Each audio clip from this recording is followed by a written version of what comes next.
मित्रांनो, त्या दिवशी आपली ट्रेनमध्ये भेट झाली आणि हा एक योगायोग की तुम्ही दोघंही 35च्या आतमधील निर्व्यसनी चांगले सवयी असलेले आणि दोघांच्याही बायकासोबत होत्या आणि दोघांचा एकच प्रश्न होता की अपत्य होणं. आणि हा अत्यंत नाजूक विषय असल्यामुळे तुम्ही लोक माझ्याशी बोलताना सुद्धा थोडे संकोचानं वागणं साहजिक आहे आणि त्यामुळे मी सुद्धा तुमच्याशी काही जास्त वादविवाद केला नाही.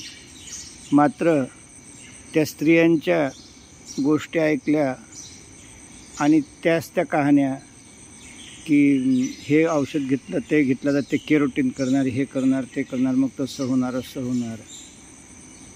आणि मग तुम्ही बोललात की आपण नंतर फोनवर बोलूया, कारण हा नाजूक विषय असल्यामुळे चार चौघात बोलावंसुद्धा वाटत नाही. आणि आता तर नाशिकला चक्क स्टेशनवर गर्भधारणा होत नसेल तर 49,000 रुपयात आम्ही अशी गॅरंटी घेतो, तसं घेतो, असं घेतो. आणि म्हणून युवकांनो, मला आपल्या भारताची जी महान विद्या आहे तप, सेवा, सुमिरन, यामधील काही गोष्टी सांगाव्या वाटतात. आणि तुम्ही तुमचे बायकांचे जी ट्रीटमेंट आहे ते सोडू नका, त्याबद्दल काही माझा संशय नाही, काही माझा आक्षेप नाही. मात्र 1966 साली तेव्हाचे राज्यपाल नाथबंधू दास यांनी कळवळीनं सांगितलं होतं की ह्या गोऱ्या लोकांच्या विद्येच्या नादी लागल्यापेक्षा भारताच्या विद्येचं महत्त्व ओळखा आणि लोकांचं कल्याण करा. तर मित्रांनो, ही विद्या जी आहे मी खूप लिंक पाठवत आहो आणि या ठिकाणी एका मिनटात सांगतो मी. याची दिनचर्या अशी असतं की तुम्ही नागपूर, पंढरपूर किंवा मुंबईच्या शिबिरला गेलात तर तो दिनक्रम असा असतो की ही विद्या सुरू करताना 1 महिना अगोदर सुरुवाती 1 महिना तरी तुम्हाला सकाळ संध्याकाळ एनिमा शिकवतात. नंतर सकाळी जलधोती किंवा वमन शिकवतात. 11 वाजेपर्यंत उपवास. त्यानंतर 9 ते 10:30पर्यंत सूक्ष्म व्यायाम आणि अर्धा तास शरीराला स्थिर करणारं ध्यान. यानंतर 11 वाजता 50 ग्राम हिरवी पानं आणि 100 ग्राम स्वस्त फळं, स्थानिक फळं, मग केळं असतील, द्राक्ष असतील, आंबे असतील, चिक्कू असतील, पेरू असेल, संत्र असतील.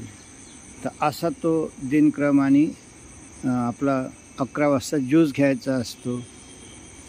1 वाजता 1 वाटी अंकुरित मूग आणि भरपूर सलाड. आणि ही जी सकाळची पानं आहेत, हिरवी पानं, कोणती ज्या बकऱ्या खातात किंवा भाजीपाला असतो तो, तिथं गेल्यावर तुम्हाला त्याचा सराव होईल.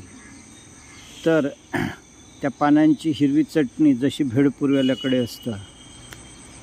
आणि अशा रीतीनं तुम्ही 1 वाजता हे नॅचरल जेवण करायचं असतं.